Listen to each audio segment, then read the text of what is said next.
কি লাগবো ভাই? ভাই এটা খাট নিতাম বুঝছেন? ভাই আপনার তো চিনা চিনা লাগে। ভাই আপনার নাম কি? ও, আপনার ফয়সাল ভাই না? আপনার খাট লাগবো, আমার দোকান আইসে দেখেন আপনার কোনটা লাগবো। ভাই খাট তো পছন্দ করছি, এই খাটটা নিতাম।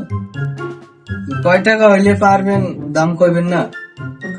ভাই এটা তো মনে করেন আপনার সেগুনের খাট, আর এগুলোর দামও মনে করেন মোটামুটি বেশি করবো। ও আপনি পরিচিত ভাই, এবার তার আইসেন আমার দোকানে, বেশি রাখুন না। দেখেন আপনি আগে মালটা ঠিক করে দেখেন। এই মালটা মনে করেন আমরা বেশি 40-42 হাজার টাকা, কারণ আপনি একটা মাল নিবেন, এই মালটা মনে করেন 32 হাজার টাকার মতো আমার খরচ করে। আপনি আমাকে 1,000 টাকা বেহার দিবেন। তাই ভাই আপনি কইছেন যখন, তাহলে আপনি কইছেন এর উপরে বিশ্বাস করে নিলাম মালটা। তাহলে ঠিক আছে দেন, আমি গাড়ি লয়ে আইতাছি। হ্যাঁ রেডি করেন, আমি যাই। হ্যাঁ আলারে বলদ বানায় দিচ্ছি, 20,000 টাকার মাল 33,000 টাকা রেখে দিচ্ছি। আলা বহুত